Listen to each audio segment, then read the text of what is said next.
ជំរាបសួរបងប្អូនអរគ្នាបាទបងប្អូនអរគ្នាប្រហែលជាលេង casting នេះប្រហែលជាជាប់ដូចខ្ញុំចេះលេងគប់ទៅវាជាប់ខាងក្រោយហ្នឹងណាបងប្អូនណាបងប្អូនកុំតន់ខាង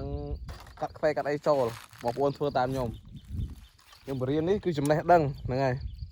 បងប្អូនអាចទស្សនាបានចាំមើលខ្ញុំធ្វើវាហ្នឹងហើយបងប្អូននេះចាំមើលបងប្អូនមករកកន្លែងអង្គុយវាមកលប់ស្រួលត្រជាក់ស្រួលចាំយើងដោះវាហ្នឹងហើយឥឡូវនេះខ្ញុំមកអង្គុយកន្លែងទៅនេះកន្លែងដោះឲ្យស្រួលសិនចាំមើលពីរបៀបដោះណាបងប្អូនវាអត់យ៉ាប់ទេអាហ្នឹងគឺ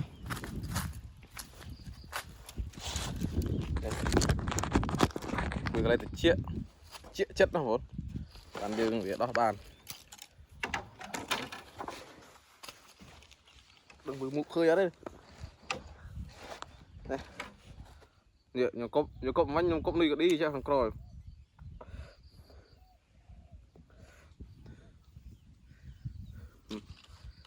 ប្រញ៉ៃបងណានេះ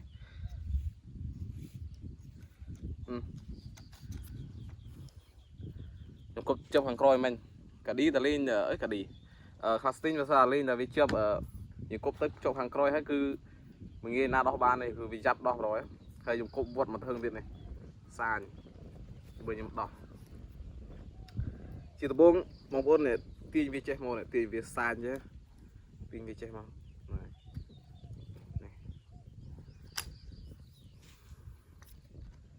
ខ្ញុំដោះឲ្យមើលប៉ុណ្ណឹងស៊ីផុយបងប៉ុណ្ណឹងសម្រាប់ខ្ញុំដៃសេរីចាស់ទឹកដៃសេរីចាស់ចង់ចេះដោះកុំភ្លេចមើលវីដេអូនេះឲ្យចប់ណាបើអត់មើលចប់ទេដឹងតែអត់ចេះដោះទេដឹងតែឌីងខ្សែថ្មីជួយមើលអង្គុយដោះ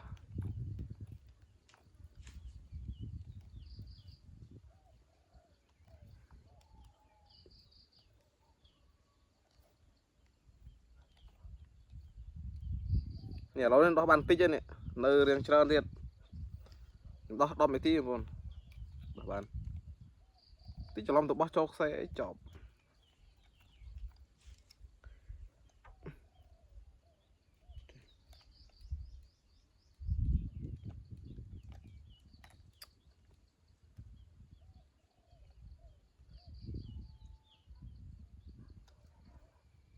ហ្នឹងហើយបងប្អូននិយាយរួមទៅមិនបាក់ដោះទេគឺដោះមិនបានទេកុំសង្ឃឹមតែដោះបានណាឃើញប៉ុណ្ណេះហើយទីខ្សែថ្មីទៅ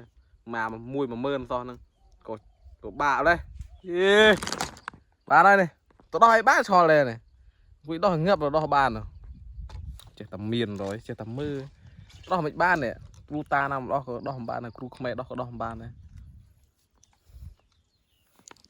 យល់អត់ទេភឹងចេះណោះគ្រប់វាទៅចោះហើយកាត់ខ្សែវាចោលទៅបានហើយប៉ុណ្ណឹងទេសភាព